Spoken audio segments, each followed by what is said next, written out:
Alors, aujourd'hui, je suis de nouveau là pour un nouveau vlog et on va parler d'une série. On va parler, je vais un peu parler d'une série que j'aime bien.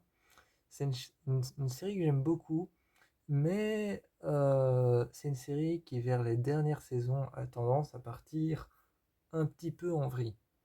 En même temps, c'est une série d'SF. En même temps, c'est une série d'SF, c'est une série qui a été tirée de romans, enfin de romans de livres pour adolescents.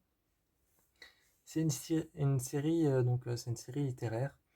C'est comme ça qu'on appelle les séries qui sont tirées de livres. C'est une série littéraire et d'ailleurs, ça se voit pas du tout que c'est une série littéraire. Ça se voit pas du tout que c'est une série littéraire, mais ça a été repris de livres. Ça a été repris de livres pour adolescents. C'est comme Pretty Little Liars qui est tiré de livres pour adolescents. D'ailleurs, je crois que je sais plus combien il y en a, mais peut-être 15 ou 12 chapitres de livres sur Pretty Little Liars. Je sais plus, j'avais une amie qui me l'a dit, mais il y en a plus qu'il y a de nombre de saisons à Pretty Little Liars. Après, il y a aussi la série 13 Reasons Why, qui est tirée de un seul livre, je pense, un livre pour adolescents qui est un best-seller. Et puis il y a plein d'autres séries qui sont comme ça. Mais on va parler aujourd'hui de la série Les 100 ou alors The 100 ou encore The 100. The 100, c'est une série qui est donc tirée de livres. Il y a d'ailleurs beaucoup de personnages dans la série The 100 qui sont restés en vie et qui dans les livres étaient censés mourir. Dont le personnage de Finn qui était censé mourir, je pense, dans les livres et le personnage de Jasper qui était censé mourir aussi. Euh, le personnage de Jasper, c'est un personnage que j'aime beaucoup. C'est un personnage que j'aime beaucoup parce il a une manière de penser que j'aime bien, qui est différente des autres. Euh, The 100, c'est une série qui raconte l'histoire de 100 délinquants qui autrefois vivaient sur un vaisseau appelé l'Arche, qui ressemble à un cercle. Donc oui, c'est un vaisseau qui s'appelait l'Arche. Déjà, on a une symbolique, je ne sais pas si c'est une symbolique de ça, mais l'arche de Noé. Donc il y a déjà une symbolique, l'arche, c'est peut-être une symbolique religieuse à l'arche de Noé avec tout le monde à l'intérieur. Parce que sur l'arche, en fait, il y avait toute la terre qui était rassemblée. D'où le fait que la première saison, ils ont dû commencer à virer des personnes de l'arche et à les tuer.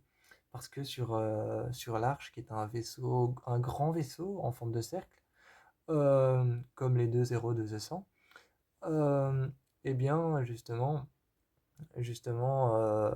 eh bien, il y avait le Japon, la Chine, les États-Unis, la France, tous les pays du monde étaient rassemblés dessus, sur l'Arche, et l'Arche ne formait plus qu'un seul vaisseau spatial avec à l'intérieur toute la race humaine. Et ils ont dû envoyer des personnes à la dérive, c'est comme ça qu'ils disent dans la série, et tuer des gens pour avoir le maximum de nourriture possible et le maximum d'air possible aussi, parce que l'air c'est important aussi, plus que la nourriture et, enfin non pas plus, mais voilà, on peut pas survivre sans. Et, euh, et donc, euh, ce vaisseau, il y a 100 délinquants qui ont quitté ce vaisseau, enfin ils ont été obligés de quitter ce vaisseau, on les a forcés, et on les a envoyés sur Terre après que la Terre ait été détruite par une apocalypse nucléaire. Et ils se rendent compte qu'ils sont pas tout seuls, il y a plusieurs clans qui sont déjà sur Terre. Il y a 15 ou 12 clans dans cette série, je sais plus, mais avec, ils sont avec un clan qui se font appeler les natifs. Après, il y a d'autres clans, il y a les Asgeda, il y a les One Crew, les Tree Crew et les. Enfin bref, il y en a plein. Il y en a plein, je peux pas me rappeler de tout. Et, euh, et ils vont devoir se battre justement pour savoir. C'est un peu un Game of Thrones du futur, ils vont devoir se battre un peu pour savoir qui va garder la Terre. C'est une série que j'aime beaucoup. J'ai une saison en particulier que j'adore, qui est ma préférée. Ma saison en particulier que j'aime bien, c'est la saison 5. J'ai pour habitude de toujours aimer la saison 3, je sais pas pourquoi. Dans la série American Horror Story, c'est la saison 3 ma préférée, avec la 2, mais c'est la saison 3 ma préférée. Dans Game of Thrones, j'ai préféré la saison 2, parce que la saison 3 ils avaient merdé. Dans Penny Dreadful, j'ai préféré la saison 3. Dans Pretty Little Liars, j'ai préféré la saison 3. Dans, allez, dans Bates Motel, j'ai préféré la saison 3. Euh, House of Cards, je peux pas encore vous dire parce que j'ai pas regardé toute la série. Mais j'ai pour habitude de toujours préférer les saisons 3. Donc voilà. Donc voilà, The 100, j'ai préféré la saison 5 parce que la saison 5, on avait une sorte de contraste entre l'espace et entre ce qui se passait sur Terre.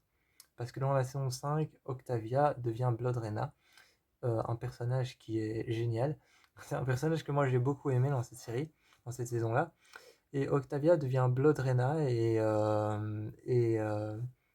justement commence à survivre et à imposer sa loi dans un bunker qu'ils ont trouvé dans lequel ils se sont enfermés pour ne pas subir les radiations de la Terre, une vague de radiation appelée le Prime Faya, l'un des épisodes qui arrive avant la saison 4.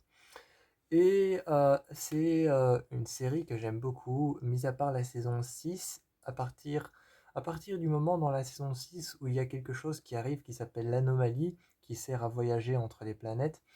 La saison 6 commence un petit peu à merder, à partir trop en cacahuète. Et la saison 7, c'est un bordel sans nom. La saison 7, c'est un bordel sans nom, on voyage avec cette anomalie. Et bref. Bref, c'est une série assez cool. Moi, j'ai beaucoup aimé cette série. Il y a des persos qui sont assez touchants. J'ai trouvé qu'il y a des persos, il y a des persos qui sont assez touchants, même si c'est des délinquants, donc ils sont toujours très virulents. Ils sont toujours très virulents, très violents, donc c'est des délinquants, c'est normal. Et ils ont un passif très, très agressif. Euh, il y a le personnage de Raven que j'aime beaucoup, Raven Reyes, qui était une technicienne sur l'Arche. Et chose que j'ai remarqué aussi, les deux héros qui arrivent en se bousculant, en se cognant quand le titre de la série The 100 apparaît dans le générique. En fait, c'est l'arche qui se cogne contre.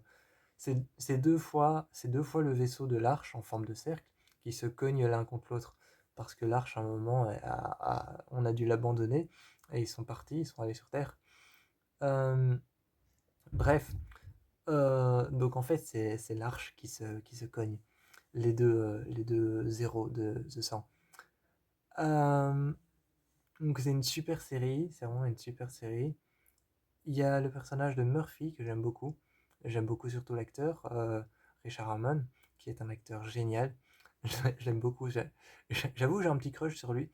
J'avoue, j'ai un petit crush sur lui. Je le trouve génial, cet acteur. Je le trouve. Enfin, il a une bonne gueule. Euh, Après, il y a Clark qui est le personnage principal et central, que tout le monde appelle la reine de la mort à partir du moment où elle a commis un génocide. Euh, mais, mais sinon, c'est une chouette série avec des personnages assez touchants.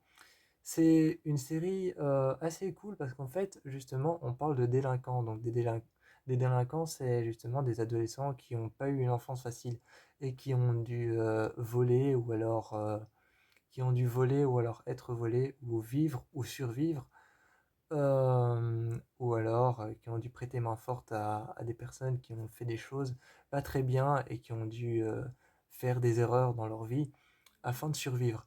Donc on est sur des personnages touchants parce que dans leur passé il y a des choses assez noires et ils essayent de les confronter, de passer au-dessus tout au fil de la série et la série a 7 saisons.